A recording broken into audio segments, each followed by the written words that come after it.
Salut à tous, j'espère que vous allez bien. Aujourd'hui on revient avec du beat'em all sur Neo Geo et j'ai choisi pour vous le jeu Sengoku et on voit ça tout de suite après le générique.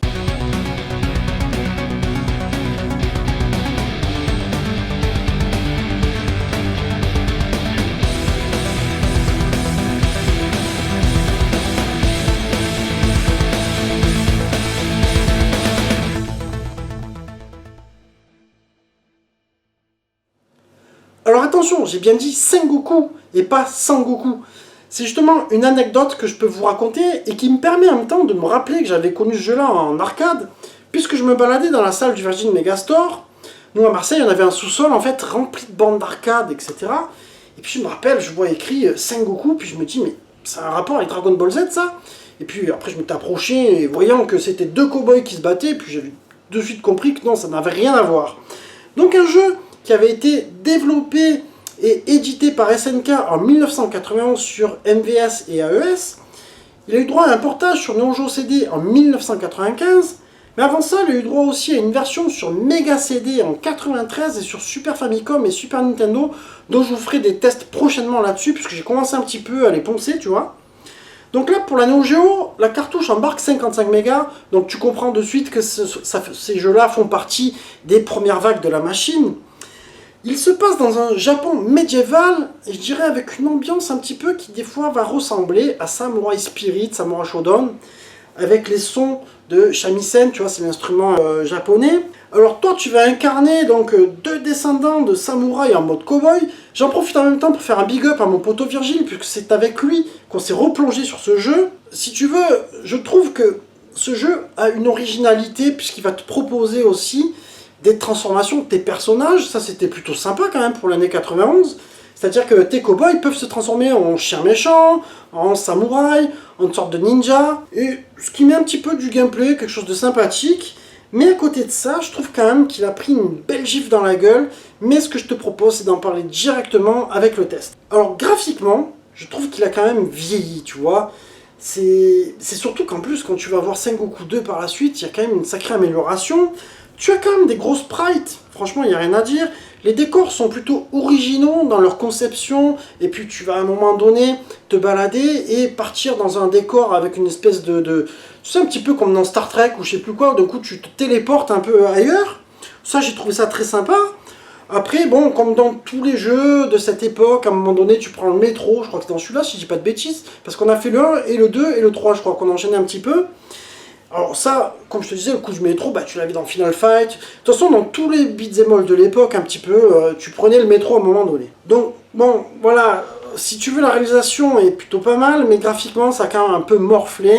Mais pour moi, ça reste quand même bon, on va dire 15 sur 20, on mettra pour la note. Au niveau animation, alors là, il y a des trucs qui vont pas, quoi. C'est-à-dire qu'au niveau des chorégraphies, à un moment donné, tu vas avoir un de tes persos qui saute, tu vois, et qui envoie le coup de pied. Et la façon dont il saute et dont il envoie son pied, c'est pas possible, quoi. Ça n'existe pas dans la vie de tous les jours. Ou la façon de marcher, on dirait qu'en fait, ils font une sorte de moonwalk quand ils marchent, les personnages. Tu vois, donc il y a des trucs qui sont un peu dommages, je trouve. Et c'est beaucoup des trucs que tu trouves dans les jeux SNK sur les beat'em all. Notamment, tu le trouves un petit peu sur Burning Fight aussi, les coups de poing. Tu te dis, mais dans la vie, tu mets pas les coups de poing comme ça, quoi. Tu vois, il y a des choses qui sont un peu moyennes. Après, tu as quand même beaucoup d'effets, tu vois, c'était un peu une démo technique ce jeu-là, dans le sens où on te balance plein d'ennemis qui arrivent en mode zoom, etc.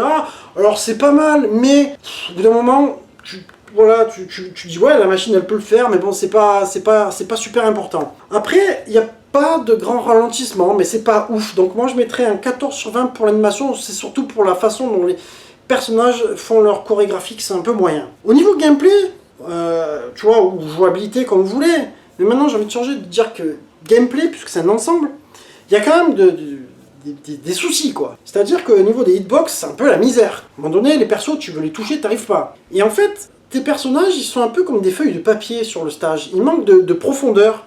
C'est-à-dire qu'à un moment donné, ben, t'as l'impression que comme c'est des feuilles de papier, ce sont pas bien en face, en fait, ben, tu mets des coups dans le vent, quoi. C'est trop bizarre. Et c'est ce qui va le plus me saouler dans ce jeu-là, en fait. S'ils avaient réussi un petit peu ce côté-là, franchement, ça aurait été beaucoup mieux. Et du coup, tu sens pas non plus les impacts. Alors, j'avais déjà parlé avec Babigui sur le jeu Burning Fight. Burning Fight, c'est quand même mieux, quoi, à ce niveau-là. Là, il y a vraiment un souci qui fait qu'à un moment donné, tu as l'impression d'appuyer sur les boutons et de frapper dans le vide. Après, en ce qui concerne la jouabilité générale, bon, c'est pas très difficile. Tu as le bouton A pour le coup principal, tu as le bouton B pour le saut, si je dis pas de bêtises, et tu as le bouton pour les transformations, qui est sympathique aussi. Mais alors, par contre, si tu prends le chien, franchement, tu vas te faire chier. À la limite, le samouraï est le plus sympa des 3 transformations. Donc, je dirais qu'au niveau gameplay, c'est ce qui va un peu couler la note générale, c'est qu'on va être sur du 13/20 malheureusement. Au niveau mix sonore, franchement, le jeu, pour l'époque, il est vraiment réussi, il est vraiment sympa. Comme je te disais, t'as une ambiance un peu dark à la Samurai Spirit, Samurai Shodown. Les musiques te plongent bien dedans, les bruitages sont un petit peu moins bons, mais tu sens que c'est le début de la machine aussi, tu vois. Faut se rappeler que voilà, c'est comme le premier Fatal Fury, il y a des bruitages qui sont un peu moyens, etc.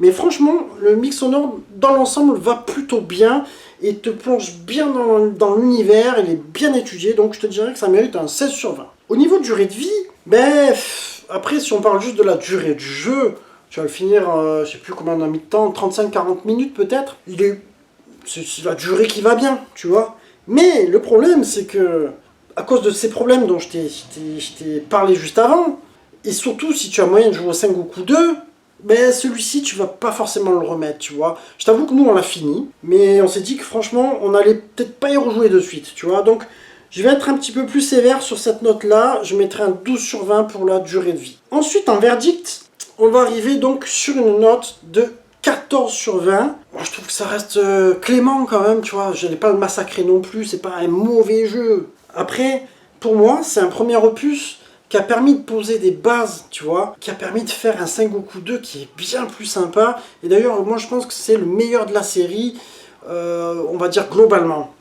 Donc voilà, un jeu qui reste à faire comme ça pour le découvrir. Après, je n'ai pas regardé les prix sur AES, s'il est accessible, à mon avis, il est un peu cher. Mais voilà, je te dirais, tu le prends en émulation, ça le fait très bien. Voilà, on arrive sur la fin de ma vidéo. J'espère qu'elle vous aura plu. N'hésitez pas à liker, partager, commenter. Et puis, je vous embrasse tous et je vous dis à très bientôt les amis. Ciao, ciao.